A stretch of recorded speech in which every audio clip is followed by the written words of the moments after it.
بسم اللہ الرحمن الرحیم۔ حضرت ربیہ بن کعب رضی اللہ تعالیٰ عنہ فرماتے ہیں کہ میں جوان ہی تھا کہ میرے دل میں اللہ تعالیٰ اور اس کے نبی کریم صلی اللہ علیہ وآلہ وسلم کی محبت گھر کر گئی تھی، تو میں نے اسلام قبول کر لیا۔ جب میں نے حضور صلی اللہ علیہ وآلہ وسلم کا دیدار کیا تو اس دن سے ہی میں نبی کریم کا عاشق بن گیا تھا۔ مجھے آپ صلی اللہ علیہ وآلہ وسلم کی محبت کے علاوہ کچھ بھی نہیں یاد رہتا تھا۔ ایک دن میں تنہائی کے عالم میں بیٹھا ہوا تھا۔ میں نے سوچا کہ اپنے آپ کو نبی کریم کی خدمت میں پیش کر دینا ہی بہتر ہے۔ اگر انہوں نے تجھے قبول کر لیا تو تیری قسمت ہی بدل جائے گی، تیری دنیا اور آخرت ہی تبدیل ہو جائے گی، تجھے دنیا اور آخرت میں اعلیٰ مقام حاصل ہو جائے گا۔ ایک دن مجھے اللہ تعالیٰ کے رسول کی محبت نے بہت ہی تڑپا کے رکھ دیا تھا کہ میں آپ صلی اللہ علیہ وآلہ وسلم کی خدمت میں پیش ہو کر عرض کرنے لگا، یا رسول اللہ، آپ مجھے اپنی خدمت میں رکھ کر میری زندگی بدل دیجئے۔ یہ بات سن کر آپ صلی اللہ علیہ وآلہ وسلم کے چہرہ انور پر مسکراہٹ آ گئی اور مجھے اپنی خدمت کرنے کا موقع دے دیا۔ میں آپ صلی اللہ علیہ وآلہ وسلم کی زبان مبارکہ سے یہ الفاظ سن کر بہت ہی خوش ہوا۔ اسی دن سے میں نے اپنا سب کچھ نبی کریم صلی اللہ علیہ وآلہ وسلم کے لیے وقف کر دیا تھا۔ آپ جہاں بھی جاتے میں آپ کی خدمت میں پیش ہوتا تھا۔ میں نبی کریم کے ہر حکم کو فوراً قبول کرتے ہوئے اس کو پورا کرتا تھا۔ میں ہر وقت آپ کے ساتھ نرمی اور ادب و احترام کے ساتھ پیش آتا تھا۔ میرا سارا دن آپ کی خدمت میں ہی گزر جاتا تھا۔ جب آپ عشاء کی نماز پڑھنے کے بعد اپنے گھر چلے جاتے تھے تو میں حضور کے حجرے کے دروازے پر بیٹھ جایا کرتا تھا کہ کہیں ایسا نہ ہو کہ آپ کو رات کے وقت کوئی کام پڑ جائے اور وہ حضور کو خود کرنا پڑے۔ ایسا کرنا مجھے گوارا ہرگز نہ گزرتا تھا۔ میں چاہتا تھا کہ جب بھی نبی کریم کو کوئی کام پڑے تو وہ میں اپنے ہاتھوں کے ساتھ ہی سر انجام دوں۔ میں گھر کی دہلیز پر بیٹھا رہتا تھا۔ میں کئی راتوں تک مسلسل سورہ فاتحہ پڑھنے کی آواز سنا کرتا تھا۔ آپ کا معمول تھا کہ آقا دو جہاں رات کا زیادہ تر حصہ اللہ تعالیٰ کی عبادت میں گزار دیا کرتے تھے۔ مجھے کئی بار سننے کو ایسا بھی ملتا تھا کہ حضور نبی کریم صلی اللہ علیہ وآلہ وسلم سورہ فاتحہ کو کئی بار دہرایا کرتے تھے۔ بعض اوقات سمیع اللہ لمن حمیدہ کی پیاری اور نرم سی آواز میرے کانوں میں بھی پڑتی تھی۔ یہ الفاظ بھی آپ کئی بار دہرایا کرتے تھے۔ جو بھی بندہ نبی کریم کے ساتھ نرمی سے پیش آتا تھا تو آپ کی کوشش یہی ہوتی تھی کہ اس بندے سے اس سے بھی زیادہ نرمی سے پیش آؤں۔ ایک دن حضور نبی کریم صلی اللہ علیہ وآلہ وسلم نے مجھے ان الفاظ میں بلایا، اے کعب کے فرزند ربیہ۔ میں نے فوراً بڑے ادب و احترام سے جواب میں عرض کیا، لبیک یا رسول اللہ۔ اس دن میری قسمت ہی جاگ گئی کہ آقا دو جہاں صلی اللہ علیہ وآلہ وسلم نے مجھے فرمایا، اے ربیہ، مجھ سے مانگو، آپ کی کیا خواہش ہے، میں تم کو عطا کر دوں گا۔ آپ صلی اللہ علیہ وآلہ وسلم کی یہ الفاظ سن کر میں بہت ہی خوش ہوا۔ میں نے عرض کیا، یا رسول اللہ، مجھے سوچنے کا وقت دیا جائے۔ آپ صلی اللہ علیہ وآلہ وسلم نے مجھے فرمایا کہ سوچ لیجئے۔ میں اس وقت ایک نوجوان لڑکا تھا۔ میں بہت ہی غریب اور کموارا تھا۔ میرے پاس نہ گھر تھا نہ مال و دولت تھی۔ میں دوسرے اصحاب کی طرح مسجد کے چبوترے میں سویا کرتا تھا۔ جب بھی کوئی مومن آپ کے پاس کوئی صدقہ و خیرات کرتے تھے تو نبی کریم صلی اللہ علیہ وآلہ وسلم وہ سب کچھ ہماری طرف بھیج دیا کرتے تھے۔ جب کوئی تحفہ دیتا تو حضور اس میں سے کچھ رکھ کر باقی ہم سب کو دے دیا کرتے تھے۔ جب مجھے سوچنے کا وقت دیا گیا تو فوراً میرے دل میں یہ خیال آیا کہ آقا دو جہاں سے کہوں کہ اے اللہ تعالیٰ کے نبی، اللہ تعالیٰ سے دعا فرما دیجئے کہ مجھے بے شمار مال و دولت اور دنیا کی سب سے پیاری بیوی سے نواز دے۔ پھر میرے ذہن میں یہ خیال آیا کہ یہ سب کچھ دنیا کا مال ہی ہے، یہ ایک نہ ایک دن سب کچھ فنا ہو کر رہ جانا ہے۔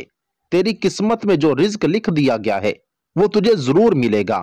مجھے پکا یقین تھا کہ حضور نبی کریم صلی اللہ علیہ وآلہ وسلم میرے لیے خدا کی بارگاہ میں جو بھی دعا کریں گے وہ ضرور بضرور قبول ہوگی، کیونکہ آپ صلی اللہ علیہ وآلہ وسلم کا اللہ تعالیٰ کی بارگاہ میں رتبہ بہت ہی بلند و بالا ہے۔ میں نے یہ سوچ لیا تھا کہ اللہ تعالیٰ سے آخرت کی بھلائی مانگتا ہوں۔ یہ دنیا تو ایک نہ ایک دن ختم ہو ہی جانی ہے۔ یہ سوچ کر میرا دل خوشی سے جھوم اٹھا۔ میں نے سوچا کہ رسول اللہ سے آخرت کی بھلائی ہی طلب کرتا ہوں۔ اس کے بعد میں نبی کریم صلی اللہ علیہ وآلہ وسلم کی بارگاہ میں پیش ہوا۔